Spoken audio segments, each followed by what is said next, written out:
करतो। अध्यक्ष महोदय, इथं आपण जर बघितलं तर माझी लिंक तोडण्याचं काम तुम्ही जाणीवपूर्वक केलं मला माहित आहे। हे सरकार काय म्हणतं अध्यक्ष महोदय की सरकार जिजाऊ राजमाता जिजाऊ छत्रपती शिवाजी महाराज, भारतरत्न डॉक्टर बाबासाहेब आंबेडकर, भगवान बिरसा मुंडा, महात्मा ज्योतिबा फुले, क्रांतिज्योती सावित्रीबाई फुले, पुण्यश्लोक अहिल्याबाई होळकर, राजश्री शाहू महाराज आणि इतर महान पुरुष व समाज सुधारक यांच्या आशीर्वादानं पालन करणार आहे। अध्यक्ष महोदय, या भाषणामध्ये मला खेद वाटतो, मला खेद एवढ्याकरता वाटतो आणि राज्यपालांच्या अभिभाषणावर खेद हा शब्द वापरण्याचा आम्हाला कायद्याने अधिकार आहे। मला खेद एवढ्याकरता वाटतो की या ठिकाणी छत्रपती शिवाजी महाराजांचं आणि सगळ्या महान पुरुषांचं, समाज सुधारकांचं, राष्ट्रपुरुषांचं नाव घेतलं गेलं।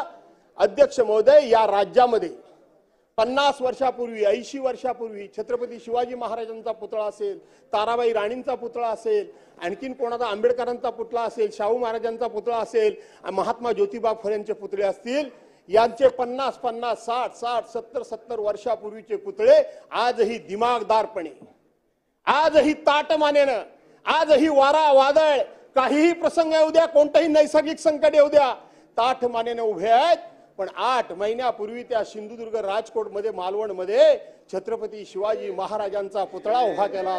अध्यक्ष महोदय, तो पुतळा ज्या पद्धतीने पडला, भ्रष्टाचारामुळे पडला, अध्यक्ष महोदय, माझ्या छत्रपती शिवाजी महाराजांच्या त्या पुतळ्याचे अवशेष ज्यावेळेला माझ्यासारख्या माणसाने डोळ्याने बघितले, अध्यक्ष महोदय, आजकालच्या बजेटमध्ये त्याला 36 कोटी रुपयाची तरतूद सरकारने केली। सप्लिमेंटरी बजेटमध्ये 36 कोटी रुपयाची तरतूद करून त्या ठिकाणी पुतळा उभा राहणार आहे छत्रपतींचा, याचा आम्हाला अभिमान आहे।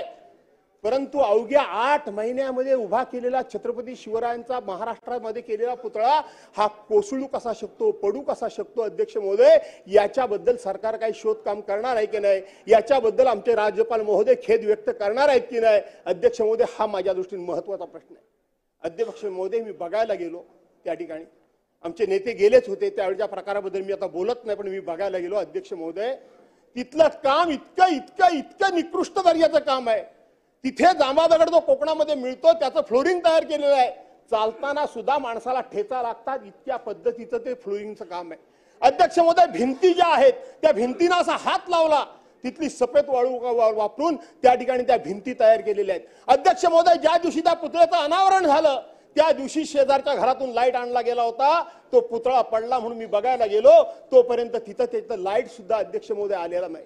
सर्वसाधारणपणे अध्यक्ष महोदय, वारा हा पश्चिमेकडून पूर्वेला वाहतो, समुद्राकडून तो बाहेर वाहतो, पुतळा पडला होता कुठल्या साईडला?